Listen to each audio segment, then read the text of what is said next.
Hello students, welcome to the D Chemistry classes. I am Deepen Kumar and today I am going to discuss metal and non-metal. तो इसके previous video में हमने आपको properties of metal discuss किया था। तो अब यहाँ पर हम प्रॉपर्टी जो नॉन मेटल्स आपके हैं उनकी केमिकल प्रॉपर्टीज़ डिस्कस करेंगे। तो देख सकते हैं इसमें सबसे पहला जो प्रॉपर्टी है नॉन मेटल का, नॉन मेटल जो है मेटल से रिएक्शन करके आपका आयनिक कंपाउंड फॉर्म करता है। और ये जो आपका आयनिक कंपाउंड है इसमें जो आपका कॉन्स्टिट्यूएंट पार्टिकल्स है वो आपका आयंस होता है। यूँ कह सकते हैं कि जो आपका आयनिक कंपाउंड है वो कैटायन एंड एनायन से बनता है। कैटायन का मतलब होता है जो आपका पॉजिटिवली चार्ज्ड हो, ठीक है, ऐसी केमिकल स्पीसीज जो आपकी पॉजिटिवली चार्ज्ड हो।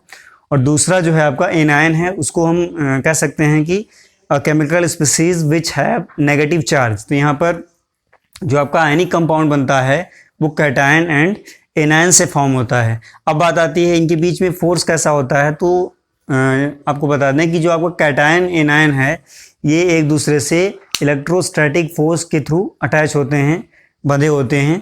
तो यहाँ पर कुछ एग्जांपल्स भी मेंशन किए हैं, जैसे देख सकते हैं NaCl है, ठीक है, MgCl2 है, MgO है, कैल्शियम ऑक्साइड है।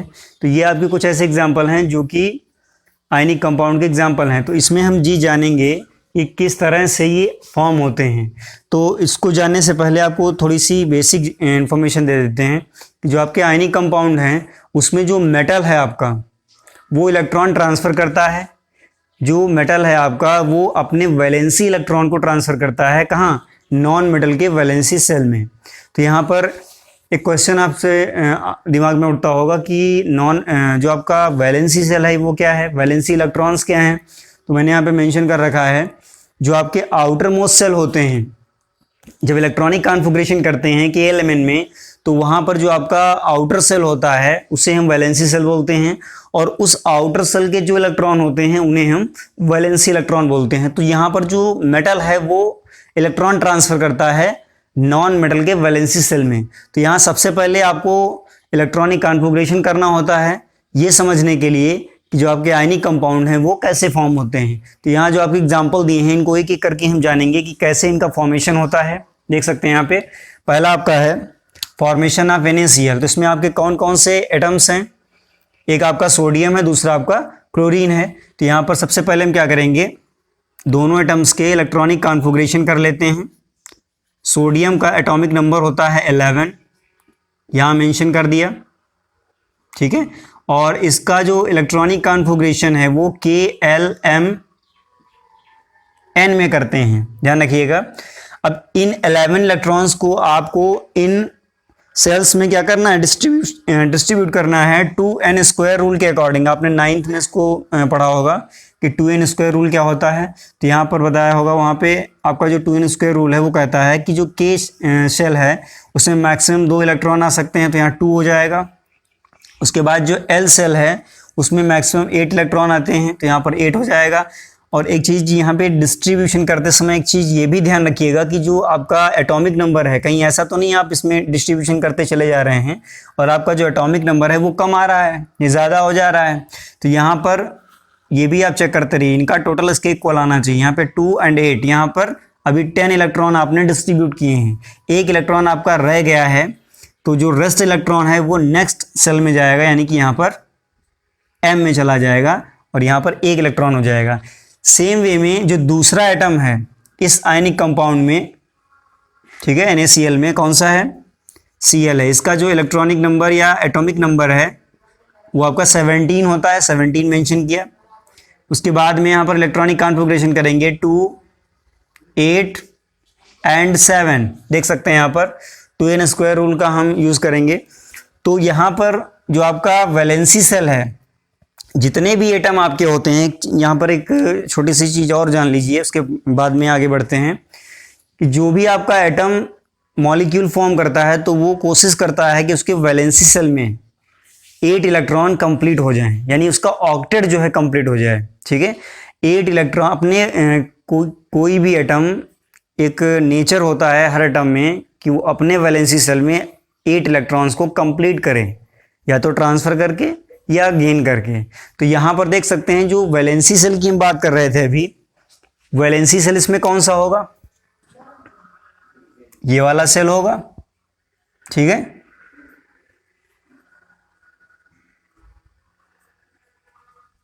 अब वैलेंसी सेल में यहां पर देखिए एक इलेक्ट्रॉन है और इसके पास में 7 इलेक्ट्रॉन है। इसको कितने इलेक्ट्रॉन्स की रिक्वायरमेंट है अपना ऑक्टेट कंप्लीट करने के लिए? ऑक्टेट का मतलब है यहाँ पर 8 इलेक्ट्रॉन करने के लिए इसको 7 इलेक्ट्रॉन की रिक्वायरमेंट है। बट यहाँ पर अगर हम देखते हैं तो ये आपका 7 इलेक्ट्रॉन पहले से है यहाँ पर, और इसको केवल 1 की रिक्वायरमेंट है। तो यहाँ पर जो आपका Cl है इसकी रिक्वायरमेंट कम है, और जो आपका सोडियम है इसकी रिक्वायरमेंट ज़्यादा है। तो जिसकी रिक्वायरमेंट कम है वो अपनी रिक्वायरमेंट आसानी से पूरी कर सकता है, कंप्लीट कर सकता है। तो होता क्या है, ये जो सोडियम है ये अपना इलेक्ट्रॉन इसको दे देता है, ठीक है। अब ये कैसे होता है इसको देखेंगे हम। यहाँ पर देख सकते हैं, सबसे पहले वैलेंसी सेल के इलेक्ट्रॉन्स को हम एटम के सराउंड कहीं भी मेंशन करते हैं। यहाँ पर देख सकते हैं सोडियम का जो वैलेंसी इलेक्ट्रॉन है वो 1 है केवल। तो यहाँ पर इन इलेक्ट्रॉन्स को या तो आप क्रॉस से दिखाइए या डॉट से दिखाइए, दोनों से ही आप दिखा सकते हैं। तो यहाँ पर हमने क्या किया है, सोडियम के 1 इलेक्ट्रॉन को 1 क्रॉस से दिखाया। अगर 2 इलेक्ट्रॉन होते तो यहाँ पर 2 क्रॉस दिखाते, ठीक है। आप चाहें तो उसको डॉट से या Cl को क्रॉस से दिखा सकते हैं। अब दूसरा जो एटम है इसमें वो कौन सा है? Cl है। Cl के पास में वैलेंसी इलेक्ट्रॉन कितने हैं? लास्ट सेल जो है ये वैलेंसी सेल है जिनको हमने सर्किल कर रखा है, ठीक है। तो इन्हीं से फॉर्मेशन होता है। तो यहाँ पर जो वैलेंसी इलेक्ट्रॉन है कितने हैं? 7 है। तो 7 इलेक्ट्रॉन्स के लिए यहाँ पर हम क्या करेंगे, ये इस तरह से हम कर लेंगे, ठीक है। देख सकते हैं 1 2 3 4 5 6 7 ये हमने डॉट बना दिए, और यहाँ पर हमने क्रॉस बना दिया। ये डॉट एंड क्रॉस क्यों बनाया ये भी आपको बता दें, ताकि हमें ये पता चले कि कौन सा इलेक्ट्रॉन किसका है, ठीक है। डिफरेंशियबिलिटी के लिए हमने इसको चेंज किया है, इसको क्रॉस से दिखाया है, इसको डॉट से। आप चाहें तो इसे डॉट से, इन्हें क्रॉस से दिखा सकते हैं, कोई प्रॉब्लम नहीं है। अब होता क्या है, ये अपनी इलेक्ट्रॉन 8 तभी पूरा कर पाएगा जब इसको 1 इलेक्ट्रॉन कहीं से मिल जाए।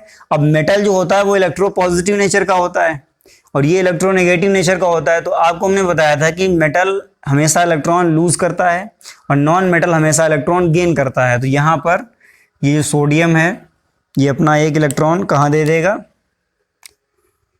इसके सेल में दे देगा। ये जो वैलेंसी सेल है इसमें चला जाएगा और यहाँ पर क्या हो जाएगा, ये आपका एक बॉन्ड फॉर्म हो जाएगा, एक इंटरेक्शन फॉर्म हो जाएगी X,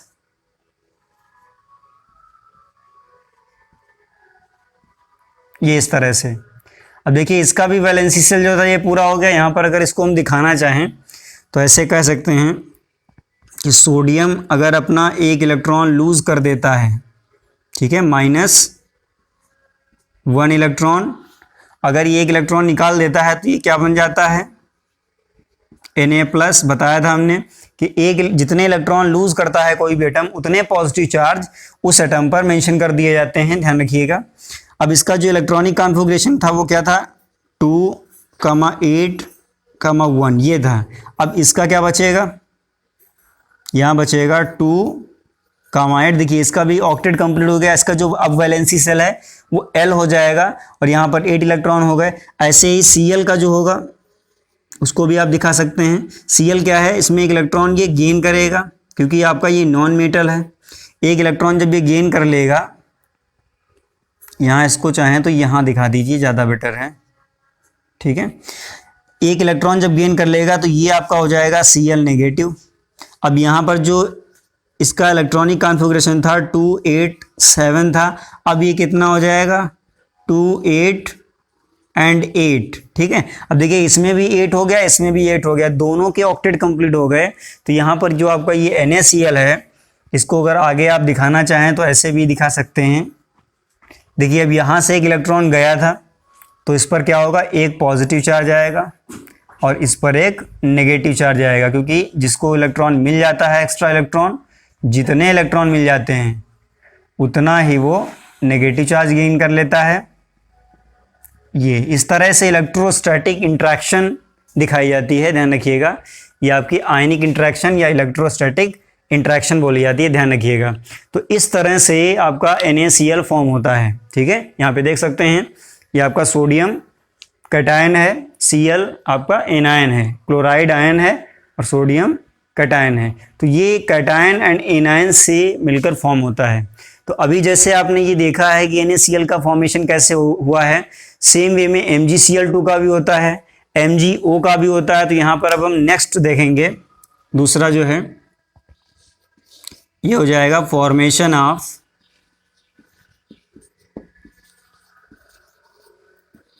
MgCl2। देखिए जब दो से ज़्यादा एटम होते हैं तो एक चीज़ आपको बता दें कि जिस टाइप ऑफ एटम मतलब जिस टाइप के एटम ज़्यादा होते हैं एक से, उनको हम कम एटम के चारों ओर अरेंज करते हैं। तो यहाँ पर Mg और Cl दो टाइप के एटम हैं। तो K-L-Mn में पहले हम क्या करेंगे, इलेक्ट्रॉनिक कॉन्फ़िगरेशन करेंगे K-L-M-N। यहाँ पर मैग्नीशियम का इलेक्ट्रॉनिक नंबर, एटॉमिक नंबर 12 होता है। तो यहाँ हो जाएगा 2 8 2, ठीक है, 2n² के अकॉर्डिंग करते हैं ये। Cl आपके कितने हैं, 2 एटम हैं। Cl का होता है 17 2 8 एंड 7। देखिए इसमें 2 Cl एटम हैं, दोनों को मेंशन करते हैं ताकि ये क्लियर हो जाए। 2 8 7, देखिए दोनों को एक एक इलेक्ट्रॉन अगर मिल जाता है तो दोनों के ऑक्टेट कंप्लीट हो जाएंगे, दोनों में 8 8 हो जाएंगे। अब इसको चाहिए 6 इलेक्ट्रॉन, तब ये 8 कर पाएगा। अगर ये अपने दोनों इलेक्ट्रॉन एक एक करके इनको ट्रांसफर कर देता है तो इसका भी ऑक्टेट ये कंप्लीट हो जाएगा और इनका भी हो जाएगा, जैसे इसमें हुआ था। तो यहाँ पर होगा क्या, सबसे पहले वैलेंसी सेल जो है उसको डिसाइड करते हैं। ये आपकी वैलेंसी सेल हो जाएगी और ये जितने भी आपके हैं ये वैलेंसी इलेक्ट्रॉन हो जाएंगे, ठीक है, ग्रीन से जिनको सर्किल किया है। M आपका वैलेंसी सेल है और मैग्नीशियम में वैलेंसी इलेक्ट्रॉन 2 हैं, Cl में वैलेंसी इलेक्ट्रॉन 7 है। तो यहाँ पर जैसे भी हमने किया था वैसे यहाँ पर भी करेंगे। अब इस बार हम क्या करेंगे, Mg को बीच में मेंशन करेंगे, क्योंकि Mg देखिए MgCl2 है। अभी यहाँ पर केवल NaCl था तो दोनों का एक ही एक एटम था, Cl का भी एक था और सोडियम का भी एक था। बट यहाँ पर आपका मैग्नीशियम का एक है और Cl का 2 है। तो आप क्या करेंगे, जो एटम आपका कम बार रिपीट हुआ है फॉर्मूले में उसको आप बीच में रखते हैं या बीच में रखेंगे, और जो ज़्यादा बार आया है जिसकी एटॉमिक सिटी 1 से ज़्यादा है उसको आप क्या करेंगे, उसके लेफ्ट एंड राइट या अप एंड डाउन जहाँ भी मेंशन करना चाहें कर सकते हैं। तो यहाँ पर इसके Mg के इलेक्ट्रॉन कितने हैं, 2 हैं, इनको हमने क्रॉस से दिखाया, प्लस एक ये Cl है और एक ये इधर Cl हमने दिखा दिया। अब Cl के जो इलेक्ट्रॉन है वैलेंसी कितने हैं, 7 इलेक्ट्रॉन हैं, इनको आप डॉट से मेंशन कर दीजिए और सेम वे में इनको भी मेंशन कर दीजिए। तो ये आपका हो गया।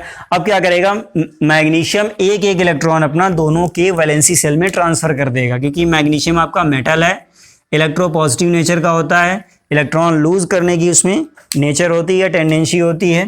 तो ये आपका जो MgCl2 है ये इस तरह से बन जाएगा, Mg क्रॉस डॉट,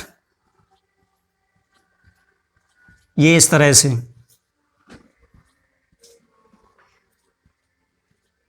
ठीक है। तो अब ये देखिए आपस में क्या होंगे, अटैच हो जाएंगे। और यहां पर एक चीज आपको बता दें कि मैग्नीशियम ने 2 इलेक्ट्रॉन ट्रांसफर किए हैं इधर उधर, तो Mg पर कितना चार्ज आएगा, 2+ आएगा, ठीक है। और इन दोनों पर एक ही एक इलेक्ट्रॉन गया है तो इन दोनों पर केवल एक एक चार्ज आएगा। अब इसको आप अगर इंटरेक्शन में इस तरह से मेंशन करना चाहते हैं तो यहाँ दिखा सकते हैं, Mg को आप यहाँ पर मेंशन कर लीजिए और Cl, यहाँ भी एक Cl था, इस पर एक नेगेटिव चार्ज है, इस पर एक नेगेटिव चार्ज है, इस पर 2 पॉजिटिव चार्ज हैं, इनको इस तरह से ये आपका बन गया MgCl2। तो यहाँ देख लिया आपने कि मेटल कैसे इलेक्ट्रॉन नॉन मेटल को ट्रांसफर करके आयनिक कंपाउंड फॉर्म करता है। ऐसे ही आपका मैग्नीशियम ऑक्साइड, कैल्शियम ऑक्साइड भी बनता है, तो इसको भी हम जानेंगे। और इसका स्क्रीनशॉट ले लीजिए, नोट कर लीजिए इसको। यहाँ पे एक चीज़ और आपको बता दें, जैसे यहाँ पे हमने ये मेंशन किया था, यहाँ पर भी अगर आप मेंशन करना चाहें तो कर सकते हैं, देख सकते हैं। जैसे मैग्नीशियम था, मैग्नीशियम ने क्या किया है, अपना एक इलेक्ट्रॉन लूज किया है, 2 इलेक्ट्रॉन लूज किया है मैग्नीशियम ने। तो यहाँ पर Mg++ बना, ठीक है, और प्लस 2 इलेक्ट्रॉन ये आया है। इस Mg का जो इलेक्ट्रॉनिक कॉन्फ़िगरेशन क्या था, 2,8,2। अब इसका क्या बचेगा, इसके 2 इलेक्ट्रॉन चले गए तो 2,8 हो गया। अब देख सकते हैं इसका जो लास्ट सेल है वो 8 है इलेक्ट्रॉन उसमें, यानी ऑक्टेट कंप्लीट है। ऐसे ही Cl को भी आप दिखा सकते हैं, Cl क्या करेगा, एक इलेक्ट्रॉन गेन कर लेगा क्योंकि वो नॉन मेटल है, तो यहाँ पर हो जाएगा Cl माइनस। अब इस Cl का एटॉमिक कॉन्फ़िगरेशन क्या था, इलेक्ट्रॉनिक कॉन्फ़िगरेशन 2 8 7, ठीक है। यहाँ पर एक इलेक्ट्रॉन दोनों से एक एक गेन करेगा, तो यहाँ हो जाएगा 2, 8, ठीक है। तो ऐसे ही एक और भी नीचे आप दिखाना चाहें तो दिखा सकते हैं, तो इसको नोट कर लीजिए और इसका स्क्रीनशॉट ले लीजिए ताकि अच्छे से इसको समझ सकें।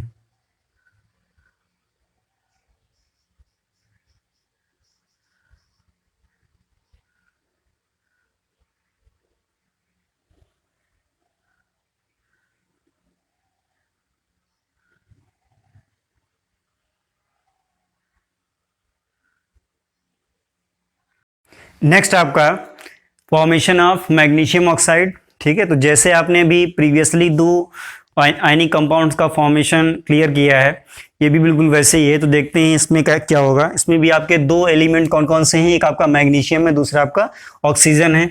तो सबसे पहले जैसे उसमें हम इलेक्ट्रॉनिक कॉन्फ़िगरेशन करते थे, इसमें भी करेंगे। Mg का एटॉमिक नंबर 12, KLMN,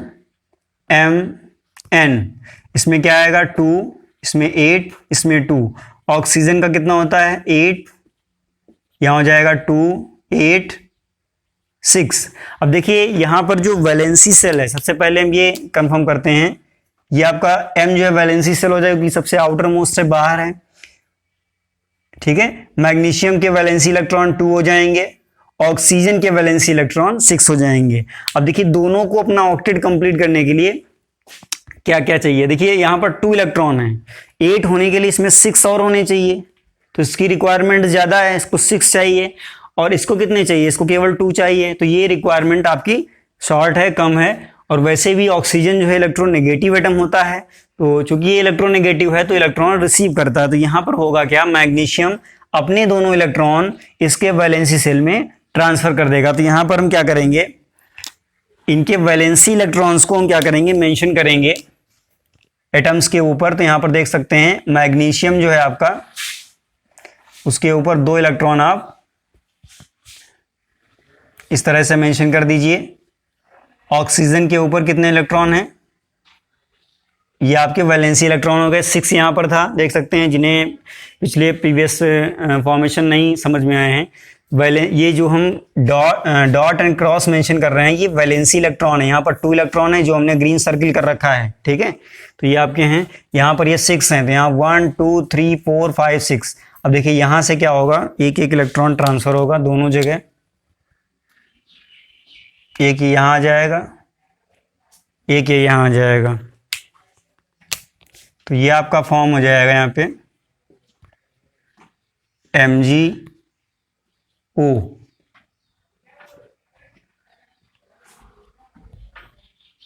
ठीक है।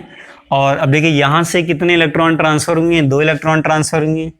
तो यहाँ डबल पॉजिटिव चार्ज आएगा और इस पर डबल नेगेटिव चार्ज आएगा। तो ये आपका कंपाउंड फॉर्म हो गया। यहाँ पर अगर देखना चाहें तो इसका भी इलेक्ट्रॉनिक कॉन्फ़िगरेशन आप करके दिखा सकते हैं। Mg डबल प्लस में कन्वर्ट हुआ है, ठीक है, 2 इलेक्ट्रॉन लूज करके। इसका जो इलेक्ट्रॉनिक कॉन्फ़िगरेशन है वो क्या है, पहले क्या था 2, 8, 2 था। 2 इलेक्ट्रॉन लूज होने के बाद में यहाँ क्या रह जाएगा, 2, 8 रह जाएगा। अब देखिए इसके वैलेंसी सेल में, यानी कि जो लास्ट सेल है उसमें 8 इलेक्ट्रॉन हो गए, इसका ऑक्टेट कंप्लीट हो गया।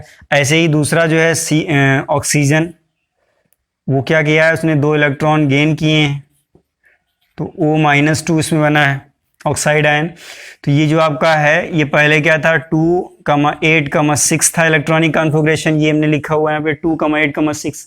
अब इसमें 2 इलेक्ट्रॉन और इंक्रीज हो गए हैं, तो इंक्रीज हो गए, इसका मतलब ये क्या हो जाएगा 2, 8, 8। अब देख सकते हैं इसका भी जो आउटर मोस्ट सेल है वो क्या है, उसमें 8 इलेक्ट्रॉन है, तो दोनों के ऑक्टेट आपके कंप्लीट हो गए। ऐसे ही लास्ट जो आपका है D, फॉर्मेशन ऑफ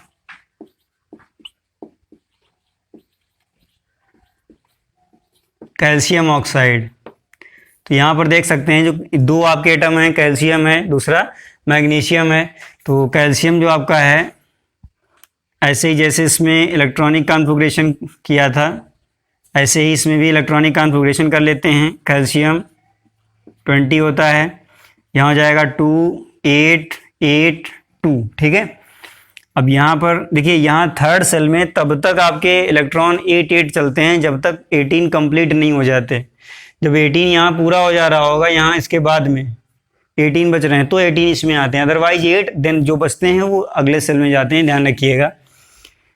दूसरा आपका है ऑक्सीजन, इसका होता है 8 2,8, सॉरी ये आपका थोड़ा सा प्रॉब्लमेटिक है, यहाँ पर 2,6 होगा, इसे सही कर लीजिएगा, 2,6 होगा यहाँ पे। अब सही है ये, क्योंकि 2,6 यहाँ पर 8 है ना, तो ये 16 हो जाएगा अगर ऐसा हम करेंगे, तो 2,6 यहाँ पे आएगा। और जो वैलेंसी सेल है इसमें ये वाला वैलेंसी सेल हो जाएगा, ठीक है। ऑक्सीजन का वैलेंसी सेल L है, मैग्नीशियम का वैलेंसी सेल M है, ध्यान रखिएगा। यहाँ पर ऑक्सीजन का वैलेंसी इलेक्ट्रॉन ये है, कैल्शियम का ये है, ठीक है। तो ये ध्यान रखिएगा, दोनों वैलेंसी इलेक्ट्रॉन हैं। अब दोनों को हम क्या करेंगे, उनके एटम्स के ऊपर मेंशन करेंगे। तो यहाँ कैल्शियम 2 इलेक्ट्रॉन, बिल्कुल जैसे मैग्नीशियम ऑक्साइड का वैसे ही ये भी आपका बनेगा। ऑक्सीजन पे 6 इलेक्ट्रॉन है, मेंशन किया, ठीक है। अब यहाँ से क्या होगा, इलेक्ट्रॉन ट्रांसफ़र होंगे मेटल से नॉन मेटल पे, ट्रांसफ़र कर दिए, क्या बनाएगा, कैल्शियम कैटायन बन जाएगा। उस पर कितना चार्ज आएगा, डबल पॉजिटिव चार्ज आएगा, और जो ऑक्सीजन है उस पर डबल नेगेटिव चार्ज आएगा, ठीक है। ये आपका बन गया, देख सकते हैं। और अब इनकी ऑक्टेट की हम बात कर लेते हैं। कैल्शियम का जो ऑक्टेट था, कैल्शियम ने क्या किया, 2 इलेक्ट्रॉन लूज़ किए हैं, कैल्शियम 2+ कैटायन फॉर्म किया है। कैल्शियम का जो इलेक्ट्रॉनिक कॉन्फ़िगरेशन था 2 8 8 2 था, ठीक है। यहाँ क्या बचा, 2 इलेक्ट्रॉन लूज़ कर दिए उसने, 2,8,8, देख सकते हैं यहाँ पे लास्ट में 8 इलेक्ट्रॉन है, यानी कंप्लीट है। दूसरा जो आपका ऑक्सीजन है, ऑक्सीजन ने क्या किया है, 2 इलेक्ट्रॉन उसने गेन कर लिए हैं। तो यहाँ पर जो ऑक्सीजन है वो हो गया है -2 चार्ज इस पर। अब देखिए इसका जो इलेक्ट्रॉनिक कॉन्फ़िगरेशन क्या था, 2,6 था, ठीक है।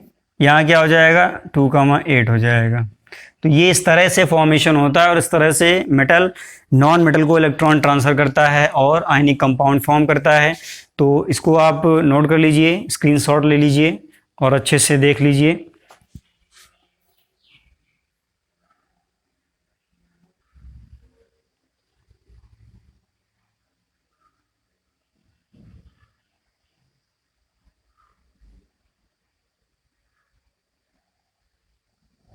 नेक्स्ट आपका जो है प्रॉपर्टीज़ ऑफ आयनिक कंपाउंड।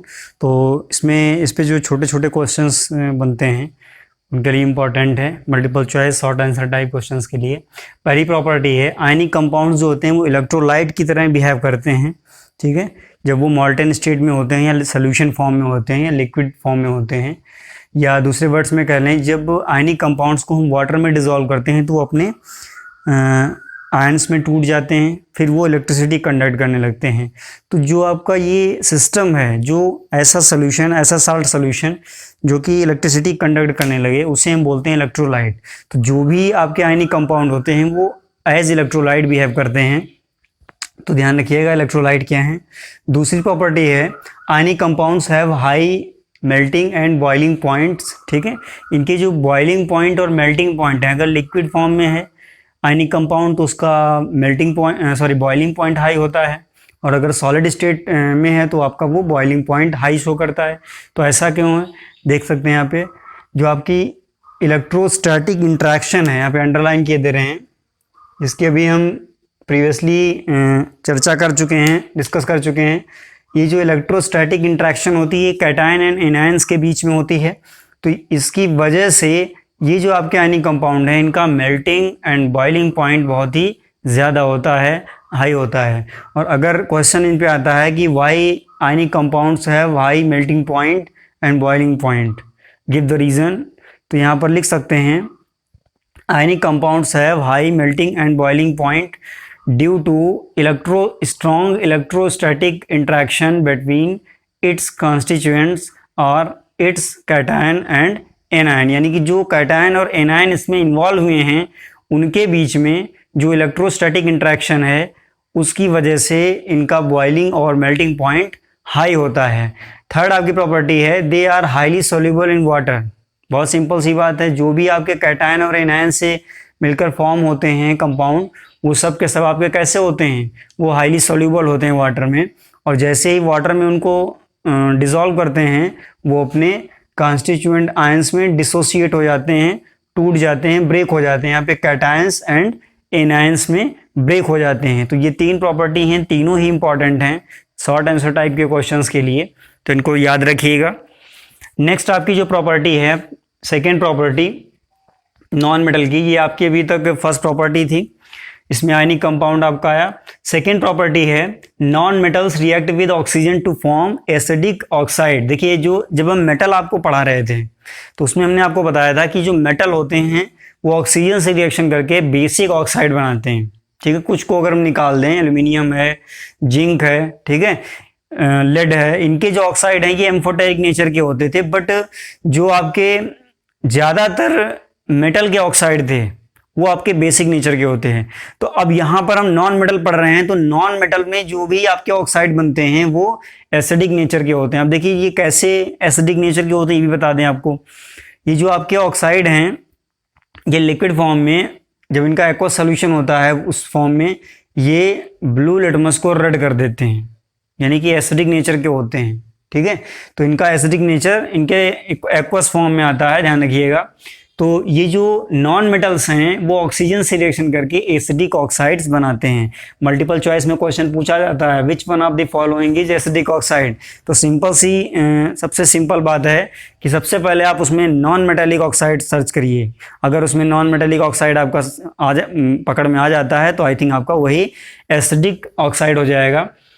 यहाँ पर हमने कुछ स्पेशल क्वालिटीज़ मेंशन की हैं, प्रॉपर्टीज़ मेंशन की हैं इन गैसेस की, जो आपको फर्दर हायर क्लासेस में प्रैक्टिकल्स या फिर आपके थ्योरी के लिए इम्पॉर्टेंट होंगे या हेल्पफुल होंगे। तो देख सकते हैं जो कार्बन डाइऑक्साइड गैस है वो लाइम वाटर को मिल्की कर देती है, ये आप ध्यान रखिएगा, ये कहीं ना कहीं एक आध क्वेश्चन आ जाते हैं इस पर। दूसरा है सल्फर डाइऑक्साइड जो होती है वो एसिडिक पोटेशियम डाइक्रोमेट सोल्यूशन को ग्रीन कर देती है। जो आपका पोटेशियम डाइक्रोमेट सोल्यूशन होता है वो येलो कलर का होता है, ध्यान रखिएगा, हमने इसमें मेंशन नहीं किया है। पोटेशियम डाइक्रोमेट जो होता है वो येलो कलर का सोल्यूशन होता है, उसको कैसा कर देती है, ग्रीन कर देती है। अगर कोई ऐसी गैस है तो वो आपकी क्या हो जाएगी, सल्फर डाइऑक्साइड हो जाएगी, ध्यान रखिएगा।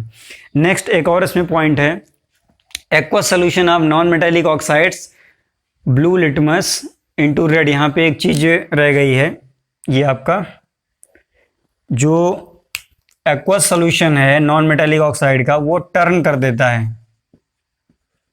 टर्न्स ब्लू लिटमस, ठीक है, इनटू रेड, यानी कि उसको ब्लू को रेड में चेंज कर देता है। ये भी आप एक प्रॉपर्टी है, इसको लर्न रखिएगा। ऑब्जर्वेशन वाले जो क्वेश्चंस हैं, कॉम्प्रिहेंशनल या फिर आपके जो असर्शन पैराग्राफ वाले आते हैं उनमें ऐसा क्वेश्चन आ जाता है। नेक्स्ट आपका है dry CO2 and dry SO2। जो आपके ड्राई CO2 और ड्राई SO2 हैं, जब मॉइस्चर इसमें नहीं होता है, ये कोई भी इफेक्ट नहीं करते हैं। ये कह सकते हैं दूसरे वर्ड्स में कि जो ड्राई CO2 और ड्राई SO2 है ये लिटमस पेपर को या लिटमस के कलर को चेंज नहीं करते हैं, ध्यान रखिएगा। अभी देखिए यहाँ पर हम बात कर रहे थे कि जो आपका नॉन मेटल है ऑक्सीजन से रिएक्शन करके एसिडिक ऑक्साइड बनाता है, ठीक है।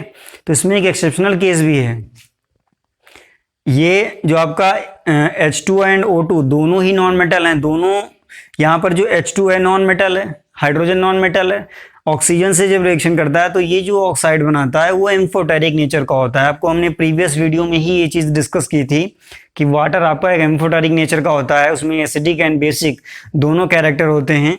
तो आपका ये थोड़ा सा ध्यान रखने वाली बात है। और ये जो आपका प्लैटिनम यहाँ पर लिखा गया है स्क्वायर ब्रैकेट में, इसका मतलब क्या है ये भी जान लीजिए। ये प्लैटिनम यहाँ पर जो है एज कैटलिस्ट यूज हुआ है, ठीक है। कैटलिस्ट जो है एक ऐसा केमिकल सब्सटेंस होता है, ऐसी केमिकल स्पीसीज होती है जो केमिकल रिएक्शन के रेट को चेंज कर देती है, ध्यान रखिएगा। थर्ड प्रॉपर्टी है non metal react with hydrogen to form corresponding hydrides, ठीक है, जैसे ऑक्सीजन से रिएक्शन करके ऑक्साइड बनाता है, वैसे ही नॉन मेटल हाइड्रोजन से रिएक्शन करके हाइड्राइड बनाता है। तो यहाँ पर देख सकते हैं सल्फर जो है एक नॉन मेटल है, हाइड्रोजन से रिएक्शन किया उसने, सल्फर हाइड्राइड बनाया। इसको दूसरे वर्ड्स में हाइड्रोजन सल्फाइड भी बोलते हैं, एक गैस होती है। अब बात आती है इनकी जो जनरल ऑब्जर्वेशन है, इनको ऑब्जर्व हम कैसे करेंगे। अगर आसपास हमारे कहीं ये गैस है तो हम उसको कैसे ऑब्जर्व करेंगे कि यही गैस है। तो उसमें स्मेल आपको ध्यान रखनी होती है, उससे पता चल जाता है हमें कि ये गैस यहाँ लीक हो रही है, यहाँ पर है, इसका थोड़ा सा कंटेंट है। तो जो H2S गैस है ये रॉटन एग स्मेल होती है, सड़े हुए अंडे जैसी इसकी स्मेल आती है, ठीक है, रॉटन एग, ध्यान रखिएगा। नेक्स्ट है नाइट्रोजन, हाइड्रोजन से जब रिएक्शन करता है तो अमोनिया गैस बनाता है, NH3 यहाँ पे मेंशन किया है, ठीक है, अमोनिया। इसकी जो स्मेल है ये अमोनिकल स्मेल बोली जाती है, ध्यान रखिएगा। अमोनिया की जो स्मेल है अमोनिकल स्मेल है। हाइड्रोजन सल्फाइड की जो स्मेल है रॉटन एग स्मेल है। रॉटन एग का मतलब होता है सड़ा हुआ अंडा। Cl2, जब आपका क्लोरीन जो है हाइड्रोजन से रिएक्शन करता है तो HCl यानी हाइड्रोजन क्लोराइड गैस बनाता है। इसको हमने मेंशन नहीं किया है क्योंकि ये बहुत ही कॉमन है, बहुत इजी भी है, बहुत ज़्यादा आपने प्रैक्टिस में इसको लिया है। तो HCl गैस बनाता है। इसकी जो स्मेल होती है पंजेंट स्मेल होती है। पंजेंट का मतलब होता है इसको जब हम शक करते हैं या सूंघते हैं तो जो हमारा ब्रीदिंग सिस्टम है वो थोड़ी देर के लिए क्या होता है, स्टॉप हो जाता है, ठीक है। ये गला घोटने वाली गैस है, कहने का मतलब है ये जो है आपकी HCl ये पॉइजनस भी होती है, ये थोड़ा सा हार्मफुल भी होती है। तो ये चीज़ आप ध्यान रखिएगा, ये जनरल ऑब्जर्वेशन है, इनको भी साथ साथ में लर्न रखिए ताकि आपको फ्यूचर में कोई प्रॉब्लम ना है। नेक्स्ट आपका है, ये अभी तक जो भी आपने पढ़ा है 3 प्रॉपर्टीज, ये आपके नॉन मेटल के प्रॉपर्टीज थे। अब बात आती है कि जो मेटलॉइड्स हैं वो क्या हैं, ठीक है। तो मेटलॉइड्स जो होते हैं वो ऐसे एलिमेंट्स होते हैं जिनमें मेटल एंड नॉन मेटल दोनों के कैरेक्टर होते हैं, ध्यान रखिएगा, ठीक है। ऐसे एलिमेंट्स जिनमें मेटेलिक एंड नॉन मेटेलिक दोनों कैरेक्टर होते हैं, ठीक है, उनको बोलते हैं मेटलॉइड्स। इसमें एग्जाम्पल देख सकते हैं, सिलिकॉन है, जर्मेनियम है, आर्सेनिक है एंड एंटीमनी है, ये आपके एग्जाम्पल्स हैं, ध्यान रखिएगा। एंटीमनी को SB से रिप्रेजेंट करते हैं, आर्सेनिक जो है capital A small s and germanium जो है capital G small e and silicon ये सिंपल है कैपिटल S स्मॉल I। तो ये आपके एग्जाम्पल हैं। अब देखिए आपने मेटल्स नॉन मेटल को पढ़ा है, ऑक्सीजन के साथ जब रिएक्शन करते हैं तो ऑक्साइड बनाते हैं, ठीक है। तो क्या जो मेटलॉइड्स हैं वो भी ऑक्साइड बनाते हैं? जी हाँ, बिल्कुल बनाते हैं, ठीक है। अब बात आती है कि जब ऑक्साइड बनाते हैं तो वो किस नेचर के हैं, एसिडिक हैं या फिर बेसिक हैं, ठीक है। तो अभी जो आपने प्रीवियसली स्टडी किया है, मेटल्स जो होते हैं वो कैसे ऑक्साइड बनाते हैं, बेसिक ऑक्साइड बनाते थे। नॉन मेटल जो हैं वो एसिडिक ऑक्साइड बनाते हैं। तो बिल्कुल सिंपल सी बात है, अगर आपको इतना समझ में आ गया है, इतना आपने थोड़ा सा कॉमन सेंस रखते हैं, तो मेटलॉइड्स जो होंगे वो ऐसा ऑक्साइड बनाएंगे जिसमें एसिडिक एंड बेसिक दोनों कैरेक्टर हों। तो कैसा ऑक्साइड हो जाएगा, एम्फोटेरिक ऑक्साइड हो जाएगा, ठीक है। तो ध्यान रखिएगा, मेटलॉइड्स जो हैं वो आपके ऑक्सीजन से रिएक्ट करके एम्फोटेरिक ऑक्साइड्स बनाते हैं। एम्फोटेरिक ऑक्साइड्स हमने आपको प्रीवियस वीडियो में डिस्कस किया है। जो लोग आज पहली बार ये वीडियो देख रहे हैं, इससे प्रीवियस वीडियो देखें और उसमें हमने बहुत अच्छे से इसको एक्सप्लेन किया है। तो ये आपका एम्फोटेरिक ऑक्साइड बनाता है। तो एक बार फिर से रिवाइंड करना चाहेंगे, मेटल जो है वो आपका ऑक्सीजन से रिएक्शन करके बेसिक ऑक्साइड बनाता है, ठीक है, वो बेसिक नेचर के होते हैं। और नॉन मेटल जो है वो आपका ऑक्सीजन से रिएक्शन करके एसिडिक ऑक्साइड बनाता है, एसिडिक नेचर के होते हैं ऑक्साइड। और जो आपका मेटलॉइड है वो ऑक्सीजन से रिएक्शन करके एम्फोटेरिक ऑक्साइड बनाता है, जिसमें एसिडिक एंड बेसिक दोनों कैरेक्टर होते हैं, दोनों नेचर होते हैं। इसको नोट कर लीजिए, इसका स्क्रीनशॉट भी ले लीजिए।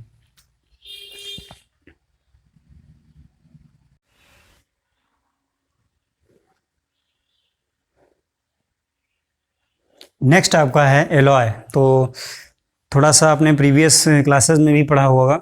एलॉय आपका एक होमोजीनियस मिक्सचर होता है जिसमें 2 या 2 से ज़्यादा मेटल्स मॉल्टन स्टेट में एक दूसरे में मिक्स किए जाते हैं। देखिए मॉल्टन का मतलब बता दिया था हमने, अभी प्रीवियस आपको डिस्कस किया है। मॉल्टन का मतलब पिघला हुआ, ठीक है, उनको मेल्ट कर दिया जाए, गर्म कर दिया जाए। तो ये जो आपका एलॉय होता है ये 2 मेटल्स का होमोजीनियस मिक्सचर होता है।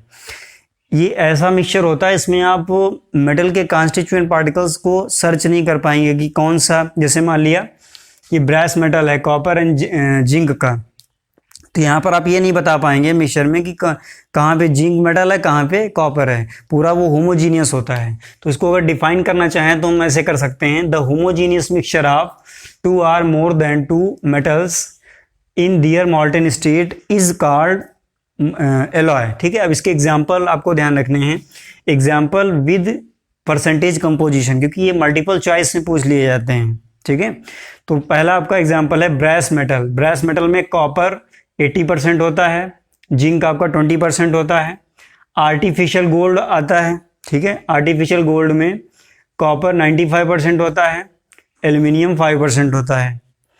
बेल मेटल जो है आपका, बेल मेटल का मतलब जो घंटी बजाने के लिए यूज़ की जाती है, उसमें जो मेटल यूज होता है जिस पर हैमर होता है तो उसमें आवाज़ निकलती है, वो मेटल बेल मेटल, वो भी आपका एक एलॉय होता है। बेल मेटल में कॉपर 80% होता है एंड टिन जो है 20% होता है।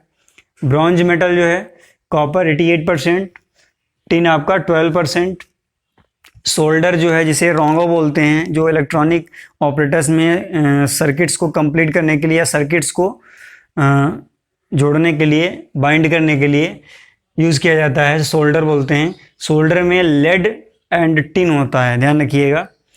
लास्ट में है स्टेनलेस स्टील। ज़्यादातर जो आपके अभी किचन में बर्तन यूज़ होते हैं वो स्टेनलेस स्टील के आ रहे हैं।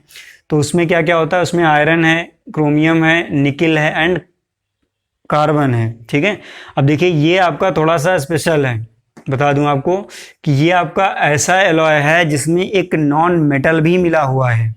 बाकी जितने भी एलॉय हैं उनमें कहीं भी आपका नॉन मेटल नहीं इन्वॉल्व हुआ है। तो क्वेश्चन इसमें आ जाता है कि एक ऐसे एलॉय का नाम बताइए जिसमें नॉन मेटल भी मिला होता है, मिक्स होता है। तो यहाँ पर आपका आंसर स्टेनलेस स्टील हो जाएगा अगर पूछा जाता है। क्यों? क्योंकि कार्बन जो है आपका मेटल नहीं है। और ये जो डेफिनेशन है, ये डेफिनेशन क्या कहती है? A homogeneous mixture of 2 or more metals. ठीक है, तो ये आपका एक एक्सेप्शनल केस है, इसमें ये पूछ लिया जाता है, तो इसको थोड़ा सा ज़्यादा याद रखिएगा। नेक्स्ट आपका है अमलगम।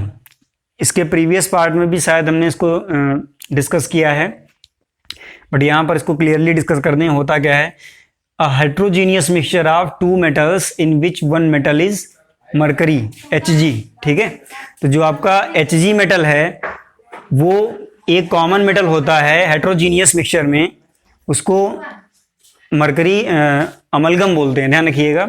अब इसमें एग्जांपल में देख सकते हैं, जैसे आपका AuHg है gold amalgam, ZnHg zinc amalgam, sodium amalgam. देखिए जिसके साथ में मरकरी को आपने मिक्स किया है, ठीक है, जैसे यहाँ पर गोल्ड के साथ मिक्स किया गया तो गोल्ड अमलगम बोल दिया गया। ऐसे ही जो भी मेटल आपका मिक्स किया जाएगा मरकरी के साथ, उसी के साथ अमलगम नेम लिखा जाता है। यहाँ पर जैसे जिंक के साथ मिक्स किया तो जिंक अमलगम, सोडियम के साथ मिक्स किया सोडियम अमलगम, पोटेशियम के साथ मिक्स किया पोटेशियम अमलगम, मैग्नीशियम के साथ मिक्स किया गया तो मैग्नीशियम अमलगम। तो ये आई थिंक जो नेम है ये लर्न रखने में भी थोड़ा इजी है, थोड़ा सा सुविधाजनक है, क्योंकि इनमें थोड़ा सभी चीज़ में लगभग कुछ ना कुछ कॉमन है। और यहाँ पर एक चीज़ ध्यान रखिएगा, Hg जो है सभी में कॉमन है, इसलिए इनको हम अमलगम बोलते हैं। अब एक शॉर्ट थिंग आप ये भी ध्यान रखिएगा कि जो आपका एलॉय है वो होमोजीनियस मिक्सचर है, ठीक है, और अमलगम जो होता है वो हेट्रोजीनियस मिक्सचर होता है। शॉर्ट आंसर टाइप के क्वेश्चन या मल्टीपल चॉइस में आपसे पूछा जा सकता है। अब बात आती है, कुछ आपके ऐसे भी मेटल नोटिस किए गए हैं जो अमलगम नहीं बनाते हैं। कौन कौन से हैं? आयरन है, प्लैटिनम है, टंगस्टन है। ठीक है, W इसका एटॉमिक सिंबल होता है, ये शायद पहले आपने नहीं पढ़ा होगा। आपको बता दें, जो टंगस्टन है, जो बल्ब का फिलामेंट होता है वो टंगस्टन का बना होता है, बहुत ही हाई मेल्टिंग पॉइंट का होता है मेटल। ये आपके जो हैं अमलगम नहीं बनाते हैं, तो उसको इसका स्क्रीनशॉट ले लीजिए और इसे भी नोट कर लीजिए। और अभी आपको एक वर्कशीट मिलेगी, इसको आपको सॉल्व करना है। और जो लोग अभी हमारे इस चैनल पे नए हैं, जिन्होंने अभी तक चैनल को नहीं सब्सक्राइब किया है, प्लीज़ चैनल को सब्सक्राइब करें और सामने का बेल आइकन भी प्रेस करें, ताकि हमारा जो नया वीडियो है उसका अपडेट आपको ज़रूर मिले।